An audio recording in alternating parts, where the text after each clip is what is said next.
I'm David with EV World News. We're talking electric vehicles, green energy, and the stock markets. And I'm back today with our founder and chief editor, Bill Moore, as well as our special guest, Jonathan Tan, the CEO of Coreshell.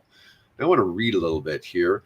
Jonathan is the CEO and co-founder of Coreshell Technologies, a California-based battery tech company focused on revolutionizing EV batteries with cost-effective, high-performance solutions. You have a degree in chemical engineering from UC Berkeley, and before starting Coreshell in 2017, you spent 10 years in business and product development roles in liquid and vapor separation systems. This sounds like a lot of fun, and you've already raised considerable money for Coreshell, right? I think I saw you raised like 24 million. We've raised, I would say, a reasonable amount for what we've gotten to. We like to say that pound for pound, we've done the most with what we've been able to make. But yeah, we've raised about $55 million in total. Oh, wow. And nice. Good job. We're kind of at that phase where we're no longer just in that research and development. We're now scaling and getting commercialization and products. So it's a pretty exciting moment in the company. That's awesome to hear. I mean, we hear so many great ideas. And it's like, we look at it and it's like, well, if Cattle's not doing it, if Tesla's not doing it, a couple, LG, something like that, we're always pretty skeptical. Okay. Yeah, there's a lot of directions you can take in batteries. And I think that's one of the things that people are realizing now after maybe going through a little bit of I want to say a hype cycle, but a learning curve, right? Where people realize, okay, you can make batteries out of all different types of chemistries and materials, and in a lab space, you can make a battery that's fantastic. But the challenge has not really been, can we make a better battery? It's actually, can we scale that battery cost effectively and provide value for the end customers, which is making an affordable and profitable vehicle for the automotive industry. So I think that's really where we have focused our energy, is affordability and scalability. Using low-cost materials that can lower the cost of your vehicle while providing a profitable product for the automotive companies, and use abundant materials that can be sourced widely, right? Not stuff that is really dependent on a single geographical location, which I'm sure we'll talk about. Stuff that can be produced here in the United States that's cheap and affordable and scalable. So I think that's really kind of been our focus, as opposed to just solely focusing on, okay, can we create a cool, high functioning battery, high performance battery. We know that we can do that. Now it's about the scalability and the profitability and affordability of those batteries. Excellent. One of the things, obviously, that we get criticized a lot in the EV space is our dependence on China for everything from batteries to the critical minerals, all those things. And, even now, I look, like Tesla just released a new Model 3 in China with a 500-mile range. We're not getting that here, but it's got, I think, Cattle batteries, maybe. I think they've got partnership with both Cattle and with BYD. I actually haven't looked into that one to see which one is supplying, but they've got both. Yeah. And by the way, guys, that's nothing, because GM's new GMC electric pickup supposedly has gone 1,700 miles on a charge. Wow. Yeah. With that Hummer battery? Probably. Yeah. But we have a something you can copy. We have some of our own unique terms. A Hummer is an expression of kilowatt hours of battery storage. It equals 200 kilowatt hours. Yeah, it's a big battery, and so yeah, put that on a smaller vehicle, you're definitely going to get a ton of range out there. So yeah, but that is pretty wild. 1,700 miles. I mean, that's 1,700 miles. I just saw it last night. Yeah, that's 8.5 miles per kilowatt hour for a pickup truck. Yeah. Yeah, it makes me wonder how they managed to pull that off. But I haven't delved into that deep enough yet, but I will. Hey, don't say delve on here. People will think you're AI. You're reading AI. Oh! Humans don't actually use that word. I'm real. Well, how do you know anymore, right? Right. Yeah, you can't say delve. Yeah, people will assume you're AI. I will look into it more in depth. How's that? Yeah, there we go. Yeah, it's a word that was ruined by ChatGPT. But that's just crazy. It makes me wonder if it's another Nikola strategy with the, as a reveal? Roll the truck downhill. It was all downhill. 1,700 miles all downhill. Yeah, that would be a hard spot to Probably find. a little hard to do, but Yeah. Well, I mean, we've seen some people that have really stretched how far they can get an EV to go, and so it doesn't make you wonder. It's probably one of the same people that look some of the at records. me. I got my Bolt to go from 165 to 304. How's that? He has a 240 mile range Bolt, and he actually gets 300 plus miles out of it. Well, Yeah, that's what the guesstimator says. Yeah. Bill's ultra efficient driver. Yeah, and has been in the EV space for a while, so it feels like you know how to use the cars and the batteries properly. So well, I try to. Yeah. So one of the things I saw is you're using metallurgical silicon, and that's right. Yeah. Can you tell us a little bit about that and what you're doing with that? Yeah, well, it kind of goes back to a little bit what you were saying, David, around reliance on Chinese materials, Chinese products. So right now, all lithium-ion batteries use Chinese graphite. That's essentially the only anode material that's been commercialized widely. China creates about 95% of the world's battery-grade graphite comes from China. And so there really is no alternative at scale to replace Chinese graphite. And you can take a look at just the minerals and the materials that are produced outside of China, here in the United States and here in Europe, and those that have been tried en masse to be produced in batteries. It's really kind of three, right? It's graphite, it's silicon, and it's lithium metal, which is in the solid state batteries.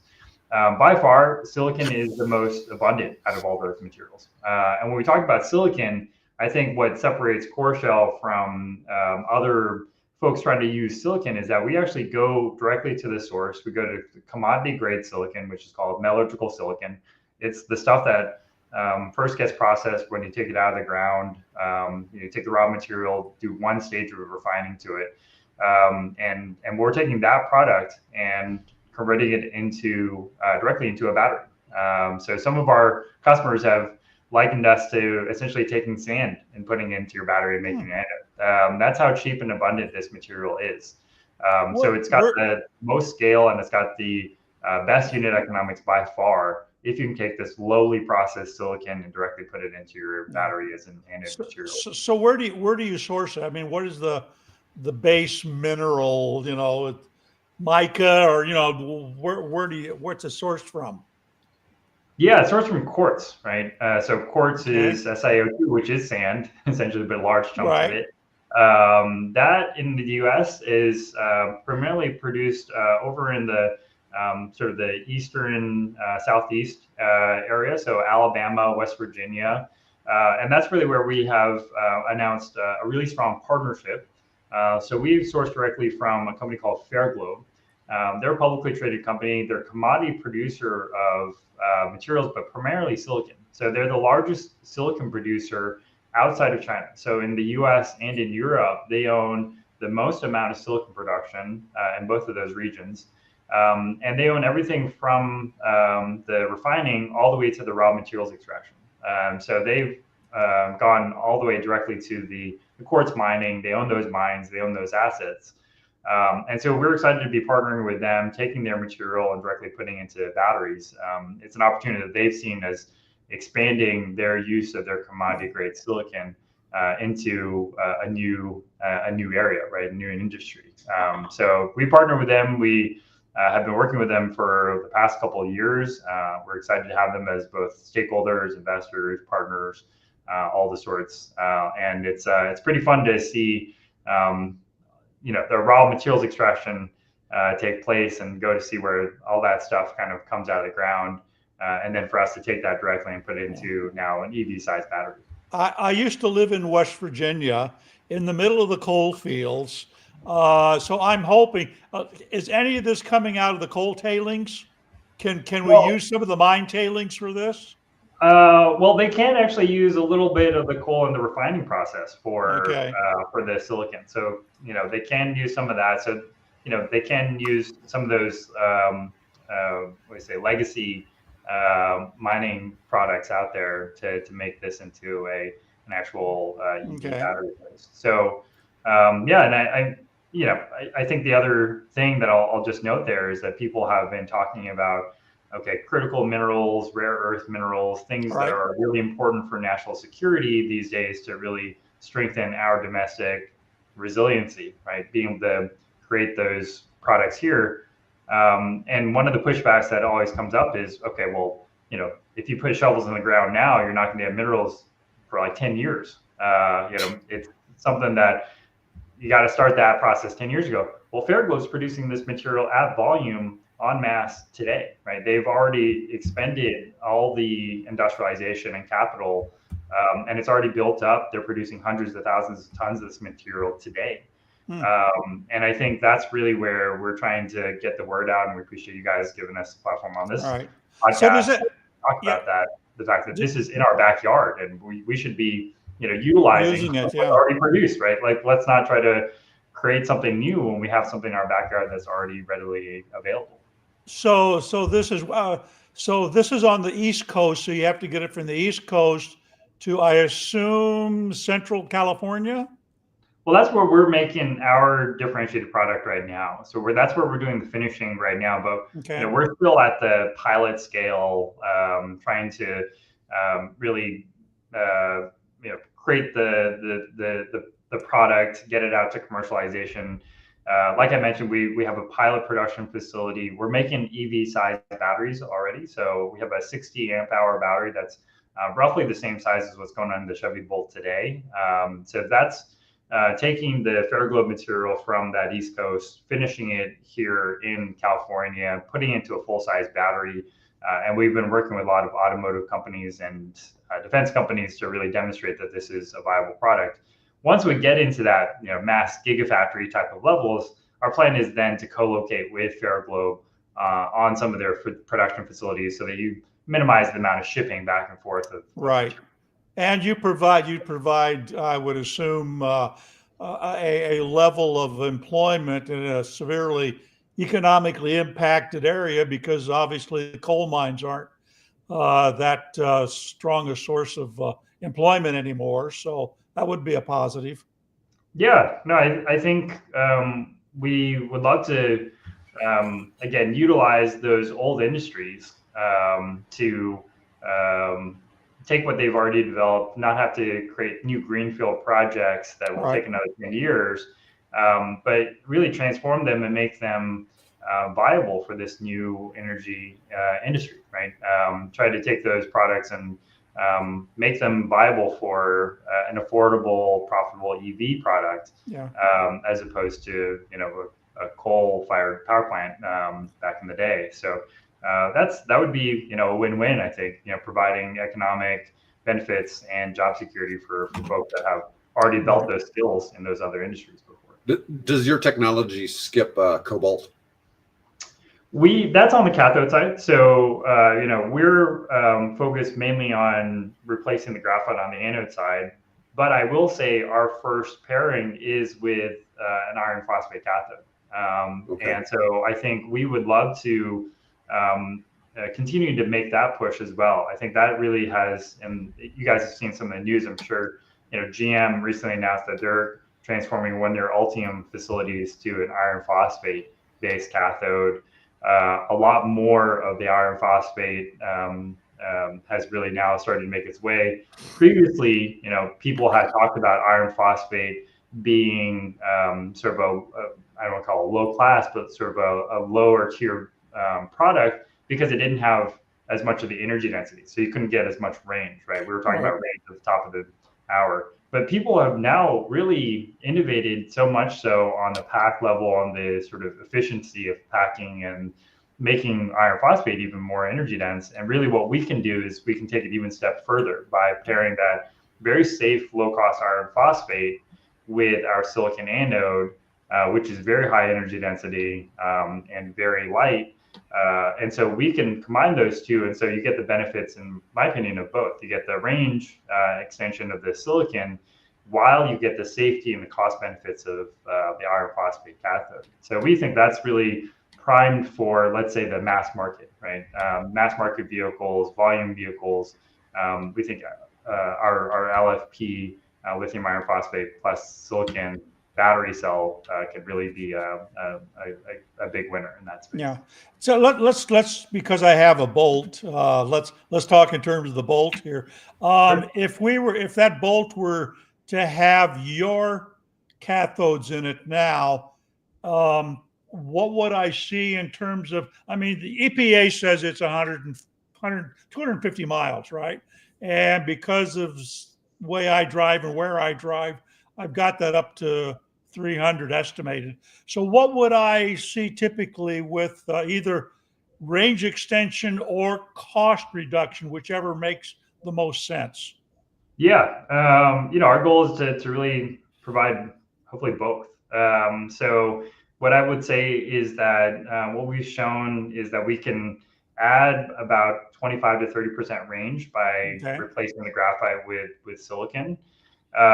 You do take a little bit of a step back in terms of that when you do LFP instead of NMC, right? So the LFP is not quite as energy dense. But what we'd want to do is say, okay, let's get that LFP silicon to be as energy dense as your NMC products, right?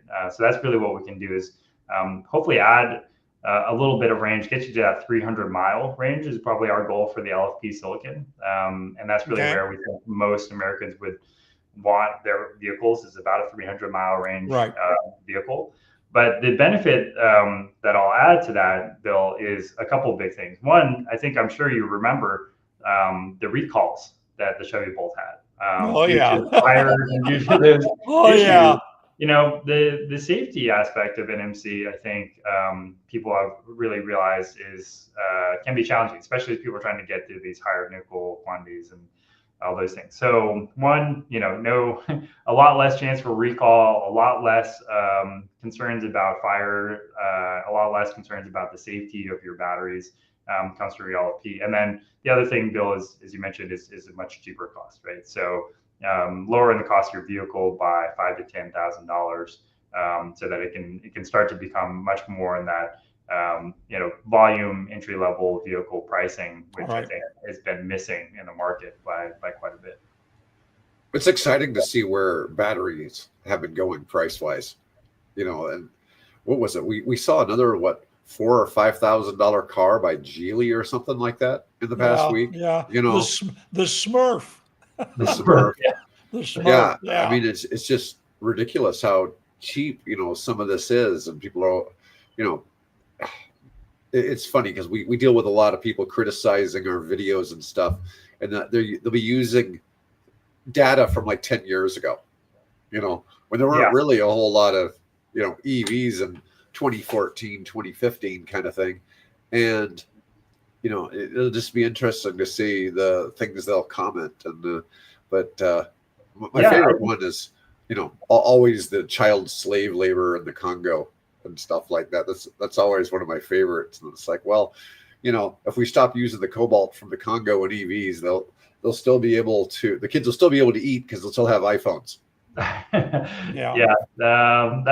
the whole other industry, right? Like where mostly I think a lot of the cobalt is still prevalent, needed for your iPhones. But you're exactly right. Like you talk to look at the let's take iron phosphate, for example. Part of the reason why we like it is, there's a huge fertilizer industry here in the United States that uses a lot of phosphorus that we can already start to mine some of those minerals here and transform that industry for the battery products that we're using. And then, like I mentioned, try to remove all the graphite and replace that with silicon, then kind of brings all that domestic sourcing all the way from the raw materials extraction here in the United States. So it'd be great to have something from soup to nuts built up here in the U.S. And you mentioned, cars are getting, or EVs are getting cheaper. I'll say a couple things about that. One is that we need to bring those to the U.S. I think China is way ahead of us in terms of being able to produce very low-cost vehicles, and some of those are not going to be viable here, right? Like the Geely one that you mentioned, $5,000. It's also only got less than 100 miles of range, right? So most Americans aren't going to take that product and really be able to scale it. So we need to get that 300-mile range vehicle, but we do need to get it at much lower cost than what we have today. So that's one thing. And then the second thing I think that people will hopefully start to realize, regardless of where you fall on the political spectrum, once you've driven an electric vehicle, I truly believe it's just a better product, right? It's much quieter. It's got much less maintenance. Once we can get the charging infrastructure put in place, which I think is another big issue, it's just something that is going to be nicer to drive. Especially, I just rented a car because my family, we went to Hawaii over the weekend, and so I drive an EV here in California, but we didn't rent one over there. And one of the things I forgot about is that when you first push your foot on the gas pedal, nothing happens. Nothing happens. Yeah, you're sitting at the light, and it's like, oh wow, like the car didn't start. I got to wait for those things to get up to speed. Yeah, it's like a hiccup every single time, and people are used to it now because they drive these vehicles. But once you go over to an EV and you realize how much acceleration you get right as you put your gas on that pedal, and how much more power and how much more efficiency you get on the drivetrain, I think people will realize that, hey, it's just a better product, and you don't need to kind of sell the sort of green premium or the sustainability aspects of it to appreciate that it's just going to be a better vehicle for most people. Yes, and we need to stop calling it putting your foot on the gas. Well, yeah. So Jonathan, what's your prediction for how long it's going to take to stop calling it a gas pedal? That's a good question. I have no idea. I mean, it kind of dates us, right? We'll see. Hopefully, put your foot on the rheostat. Yeah. Yeah. I was listening to Joe Rogan one day talking about his Model S Plaid, and he's talking about putting my foot on the gas pedal and it just goes, and it's just so ridiculous. And it's like he's always saying gas pedal, and it's just that's the word we know over here, right? Maybe I mean, it's a hallmarker of, like, if we're successful, hopefully that'll go away within the next generation, right? It's kind of one of those things that, like I always envision. Also, you guys will appreciate this. Like when people talk about making a phone call, we still go make this sign. Yeah. Kids these days, they go like this, right? They don't even because they don't put their phone up to because they do voice calls. They do FaceTimes, right? So when you ask them like, oh, make a phone call, all the kids do like, they put their phones in front of them. So hopefully we can do the same thing for vehicles, and let's get rid of the outdated frames. I don't even know what to call it other than a gas pedal. Accelerator. Accelerator. There we go. Accelerator. A much bigger word. Yeah. Well, and who knows? Maybe in 10 years with self-driving, we won't be using the pedals anymore. They'll take the pedals out of the car. It comes out of the car. Comes out of the car. That's right. Let me ask you now. You're focused on doing silicon cathodes, right? Silicon anodes. I'm sorry, silicon anode. My apologies. So are you going to be supplying that to cell manufacturers, or are you going to be making your own cell?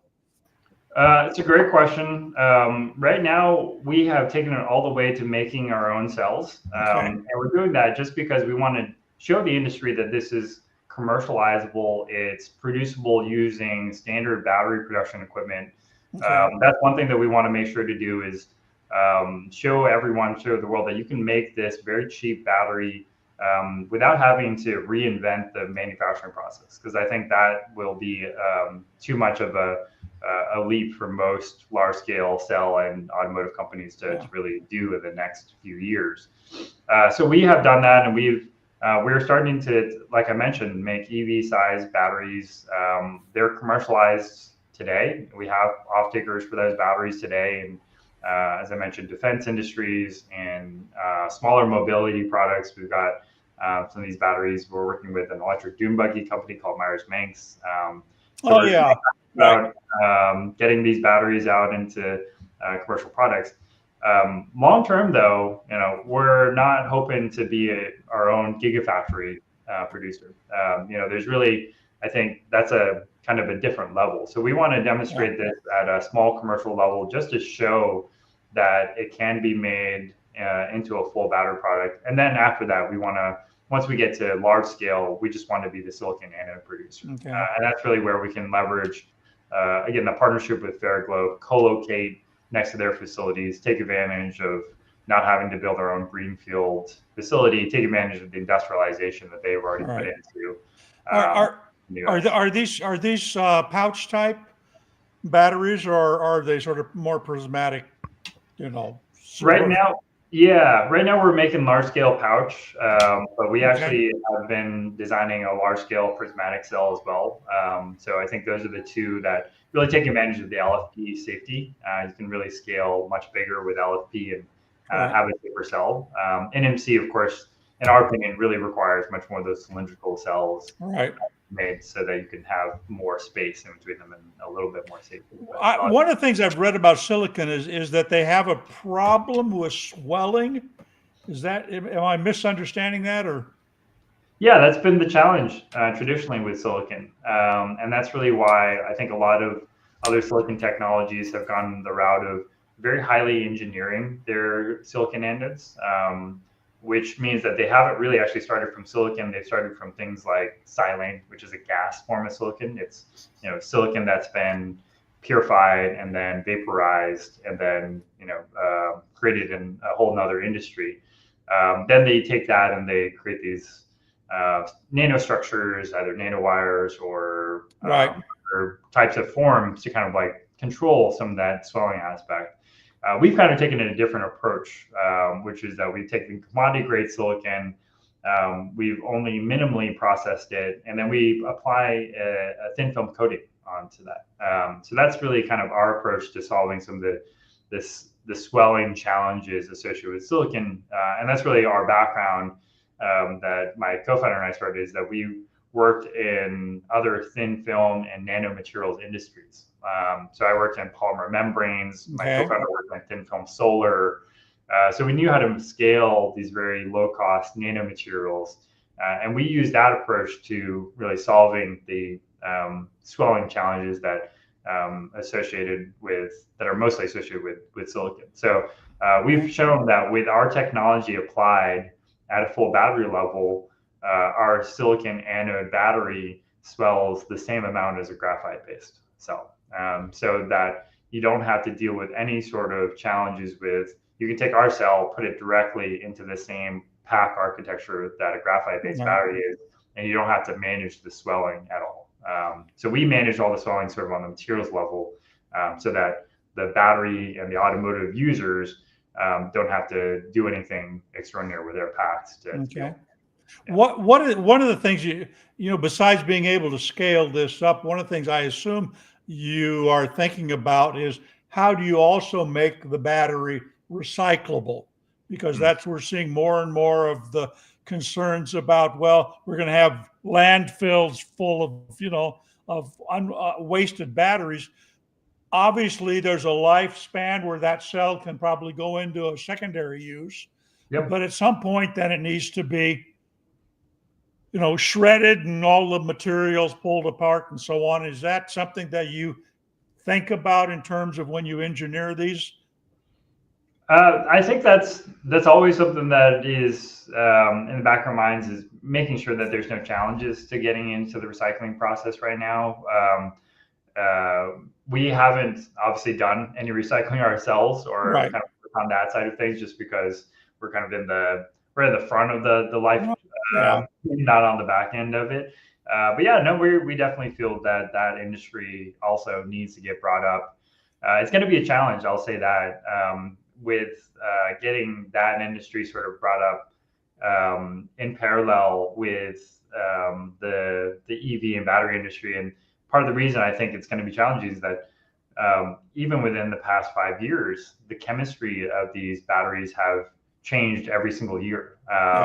And even without Coreshell, not even talking about Coreshell, we went from you talked about the nickel-based chemistries, the NMCs, even that has gone from 30% nickel, 30% cobalt, 30% manganese.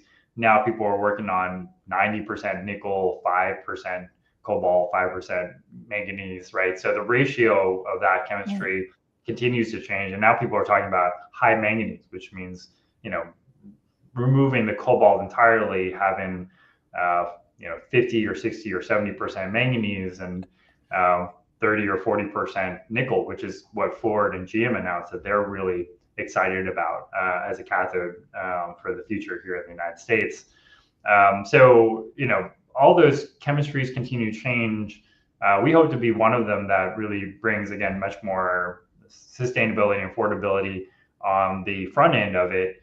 And then it is going to be incumbent on the folks that are working in the recycling space to kind of take that and be able to find value in secondary markets. So we definitely hope to work with that industry as we get to more of a mature stage. Okay. How, speaking geopolitically now, how much of the materials that go into your battery can be sourced within the United States proper? So you don't have to go to Cuba for nickel and, Peru for lithium and, how much of this can be sourced within the United States? That's great. The great question, 100%. That's the way we've designed our first battery, even the LFP. Like I mentioned, the raw materials, if you just look at the, iron and all those other materials that go in the cathode side, even the lithium now, there's been lithium reservoirs that have sprung up. Here in California, there's the Salton Sea, which is a big project of getting that lithium out of the brine extraction.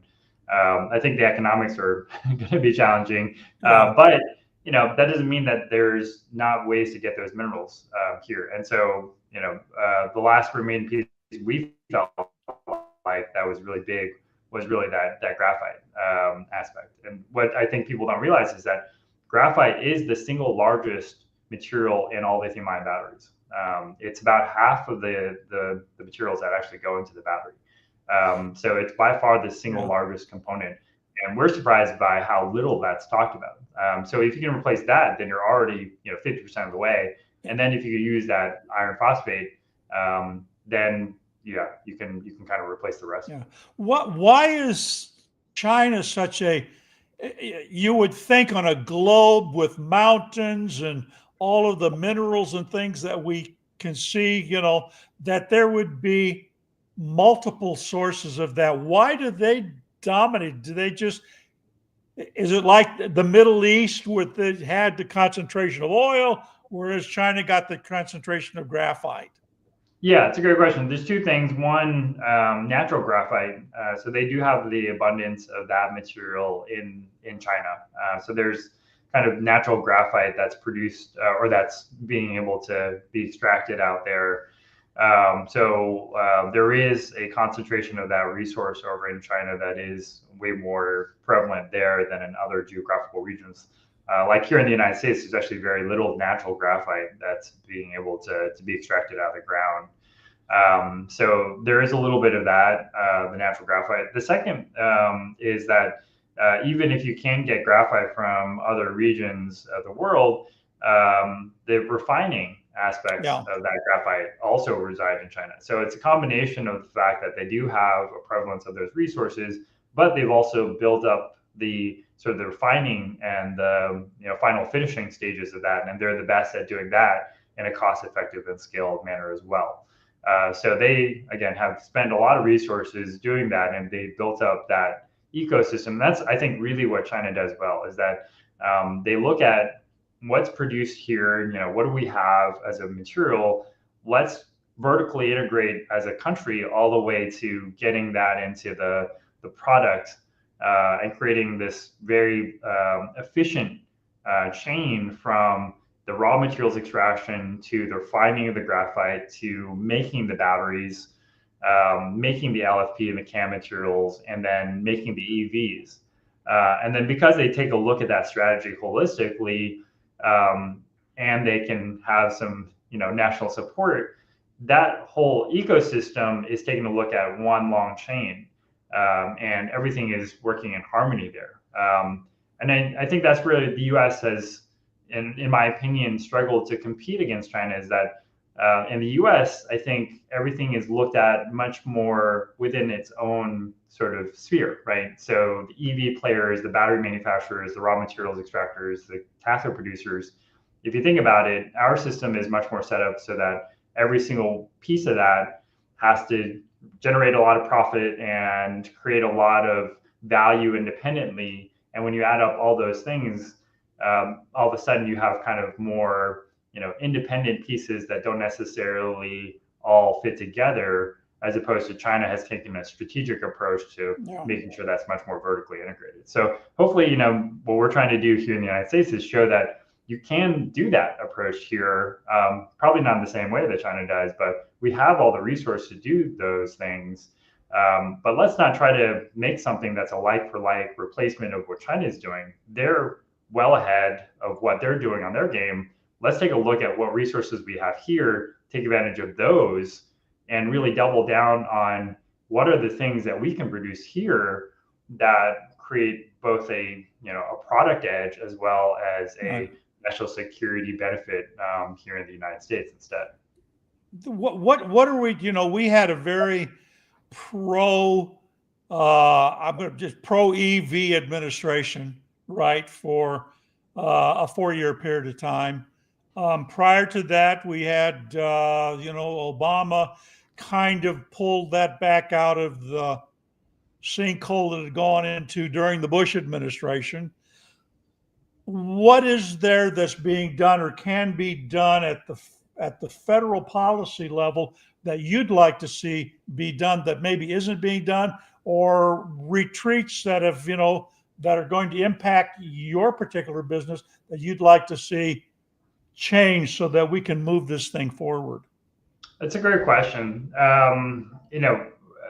I think that obviously this administration has kind of taken away the sort of incentives portion that the previous administration had, right? Where the IRA, for example, was really kind of created so that we created a lot of incentives to kind of move these things into commercialization by giving people $7,500 of tax credit if they buy an EV that's made with U.S. products, or give battery makers kind of credit for doing those things. And the current administration, I'll say this, has gotten rid of a lot of the incentives. And I think as much as anything else, I think the verbiage that they use, saying that they're potentially anti-EV, or just talking about how they're not supporting that industry, that has a damaging effect. But then you look at the policy, and I think what's funny is that they still kind of come to a similar spot where we still do need to create much more of a supply chain ecosystem here. They're just doing it in a way that's much different, where they're issuing tariffs against Chinese graphite. So they've issued a bunch of tariffs against Chinese products, and they've just made those products much more expensive to come in. Ideally, from my perspective, it'd be nice to continue to do a little bit of, I think both, right? Like, let's incentivize, and let's also create a carrot for folks to really buy American products, not just kind of taxing stuff that comes from foreign countries, because that's only going to be able to last for so long, right? That's a temporary advantage that isn't really going to help support what we really, I think both administrations really want, which is a healthy manufacturing ecosystem here. One thing that I will give the Trump administration credit for is the fact that I do believe that long term, we do need a standalone and profitable industry here in the United States. I do agree with that principle. EVs should have to at some point prove that they are a better product and is a profit generating industry, because that is what's needed for long-term business sustainability. You can't live forever on a green premium. And I think that you have to get to that point. The one thing that I'll say is that it's nice to have the sort of short-term incentives to help accelerate us to that point, because you have to get to volume, you have to get to scale, you have to be able to produce these things in mass to get to profitability, to get to affordability, you have to have the scale to be able to do that, right? So saying that you're not supportive of it really doesn't prevent it from happening, because it's going to happen regardless of what the administration says. It just slows down America's progress, and so really what ends up happening is that we're just behind the other countries once it gets down to it, and it's just going to be harder to overcome those obstacles, a few years down the line, because we haven't invested as much into it, right? Like I mentioned, China has spent a lot of time investing in the ecosystem, and now they're reaping the rewards of it. I'd like the administration to really think about, let's not just tax the Chinese product, let's actually help support the American-grown businesses to be able to get to scale, to be able to accelerate to profitability in a much faster way. All right. Clearly, China has a lead in terms of battery technology for many applications, but particularly obviously for EVs. Then there's Europe, and then there's North America. Which do you see being next on the rung in terms of technological advancement and reproducibility of batteries? It's a great question. I will say that one strong point that the U.S. continues to maintain is our technical innovation. I do believe that the U.S. has the strongest centers of innovation when you talk about the national lab ecosystem here, the innovation on materials. Even when I take a look at what China has done and seeing some of the stuff that they've promoted. For example, LFP was invented here in the United States. Right. Right. It was scaled in China and made profitable in China, but it was invented here. NMC was invented here in Argonne National Lab in Chicago. Right. So we're still doing the best at creating those fundamental materials innovations. It's much more so that there's a missing gap between the creation of that innovation and then the manufacturing and scaling of that innovation to get it into commercial product. And really, that's what the U.S. needs to invest more, is that it needs to create, and it can't just be kind of this wide gap that exists right now, where you have the very large automotives and manufacturers who are producing at the gigafactory levels, and then you have these small national labs who are kind of working just on chemistry, right? There has to be steps along the way: piloting, demonstration, right, commercialization, manufacturing grants to get things off the ground, to build the kind of the first of the kind type of facilities, which are often not as profitable or scalable as the gigafactories, right? Because they haven't gotten to that level yet. So in the U.S., that has been lacking. But we have all the innovation here. I sit in Silicon Valley today, and it's not just AI here. The level of material innovation that's happening here is still world class, and it's still, in my opinion, the best in the world. We just have to take advantage of that and create the ecosystem so that it can actually get products. Speaking of AI, I saw a story this week that AI is helping to develop advanced battery chemistries. What are your thoughts on that? I think it's still got a ways to go in terms of being. I think there's tools. I think, like with other AI discussions, it's not a blanket coverage of AI just being used broadly and being effective broadly. You have to be able to utilize it as a tool, and it can be a very effective tool, right? It can speed up your rate of development. It can make suggestions, but AI is not going to invent new materials. I think that's maybe something that is a misconception out of the field. Okay. The amount of calculation that you need to be able to physically model fundamental chemistry, you can't do that with normal computers. You need supercomputers, and we work with some of the supercomputers at Lawrence Berkeley National Lab, at Lawrence Livermore, and even those can only really do basic chemistry modeling. They can't even do the really complex organic molecules, for example, that we're working with. So you still need the scientists, you still need the innovators to really run those experiments. But yes, let's use AI as a tool. Let's not say that but it's not a replacement. I think that's really kind of a lot of AI, right? It's not a replacement for human labor. It's an added tool that people just need to learn how to use to make their lives more effective. Yeah, I've been using it all morning this morning. Yeah. No, I mean, we're using it here at Coreshell as well. So, maybe I should put people have made the joke, I should just put a Coreshell.ai so that we get more funding. Right, there you go. to raise kind of our stock price. But I mean, we use AI. Our scientists, our engineers, even our business and operations folks. I've encouraged everyone to utilize AI as a tool to help really drive efficiency, and I do think that is going to be important for everybody to use. So when can I see a Coreshell battery in a future EV? Yeah, it's a great question. We're pretty excited.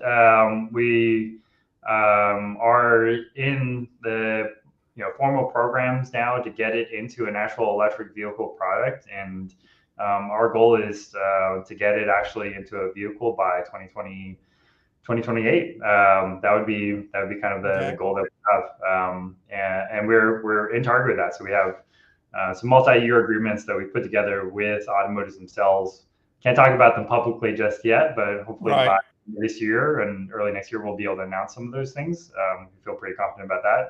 But we're in line. We've got those agreements put together that go from where we are now all the way to first vehicle SOPs.